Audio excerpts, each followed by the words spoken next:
여러분, 요즘 휴대폰 홈화면을 한번 봐보십시오. 아마 이 두 앱 중 하나는 있을 것입니다. 당근마켓과 번개장터입니다. 하루에 1,000만 명이 넘는 사람들이 사용하는 이 앱들입니다. 정말 흔합니다. 중고 물건을 팔거나 사야 할 때 누구나 한 번쯤 열어보게 됩니다. 그런데 말입니다. 이 두 플랫폼은 같은 일을 하는 것처럼 보이지만 실제로는 완전히 다른 길을 가고 있다는 것을 아시나요?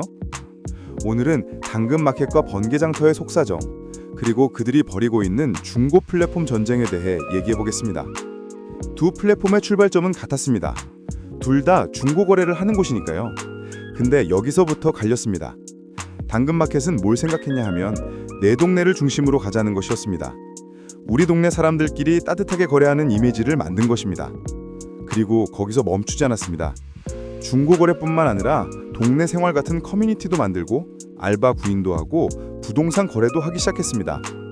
거래 플랫폼이 아니라 동네 생활의 모든 것을 담는 앱으로 만들려는 것이었다는 뜻입니다.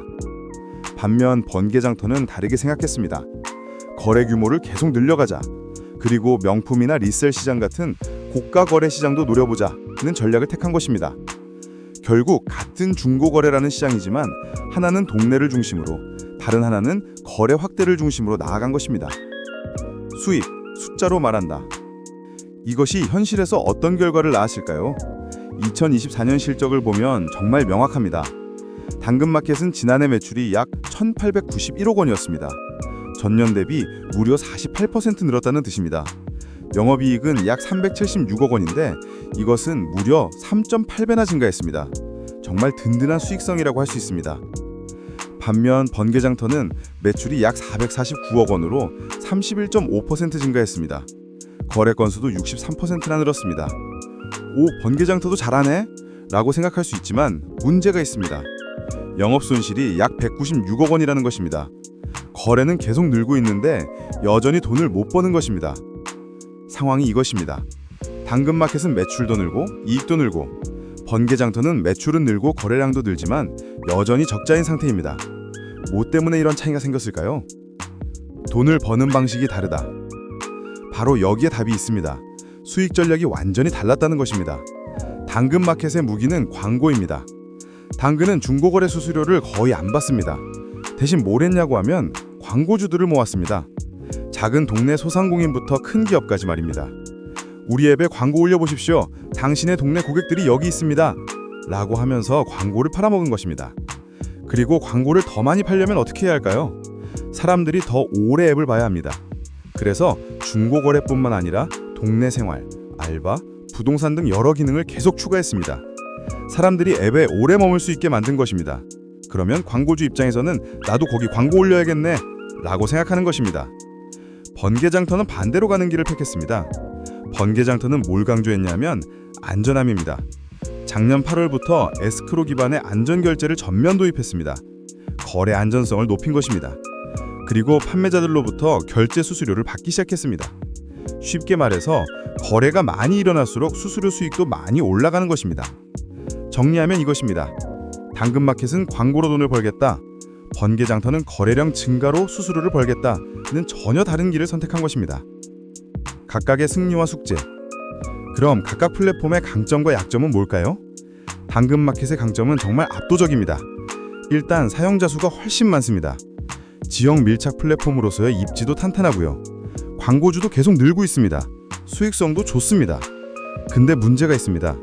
해외 법인을 운영하면서 계속 손실이 나고 있다는 것입니다.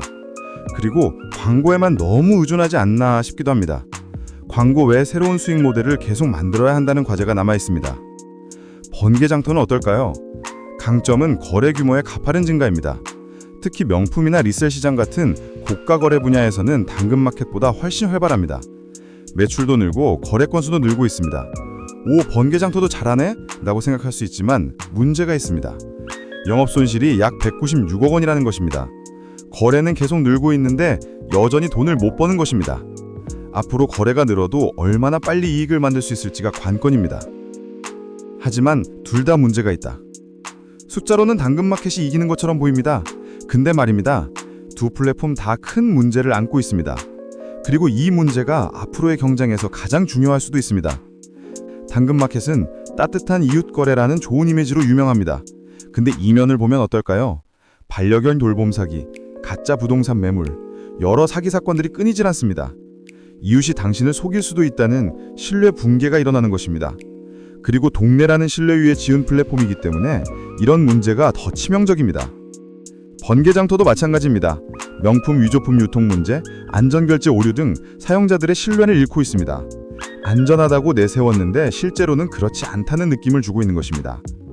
결국 뭐가 중요해졌냐 하면 이 플랫폼을 얼마나 믿을 수 있는가가 가장 중요한 경쟁력이 된 것입니다. 거래 규모도 중요하고 수익도 중요하지만 그것보다 사용자의 신뢰가 더 중요해진 것입니다. 그럼 앞으로 어떻게 될까요? 중고 플랫폼 경쟁은 이 두 가지 축에서 벌어질 것입니다. 거래 규모 확대의 신뢰 기반 고도화. 당근마켓은 광고 기반 수익 모드를 더욱 강화하면서 생활 플랫폼으로 진화할 것입니다. 거래, 알바, 부동산, 커뮤니티, 동네 생활의 모든 것을 담는 것이죠. 이미 그 방향으로 가고 있습니다.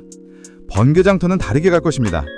안전하고 믿을 수 있는 거래를 강조하면서 프리미엄 유저, 고가 거래층을 노릴 것이라고 봅니다. 누군가는 편의를 선택할 것이고 누군가는 안전성을 선택할 것이기 때문입니다. 사용자 입장에서 생각해보면 결국 이렇게 되는 것입니다. 편의를 택할까? 안전성을 택할까? 또는 그 중간 어딘가에서 둘 다 쓸까? 마칩니다. 당근마켓과 번개장터입니다. 같은 곳에서 시작했지만 완전히 다른 길을 가고 있는 두 플랫폼의 이야기였습니다. 하나가 이기고 하나가 진다? 꼭 그렇지는 않을 것 같습니다. 중고거래 시장 자체가 계속 커지고 있으니까 두 플랫폼 모두 성장할 수 있을 것입니다. 대신 사용자들의 선택은 점점 더 명확해질 것입니다. 당신은 뭘 더 좋아하십니까? 편의? 인가? 신뢰인가? 영상 봐주셔서 감사합니다.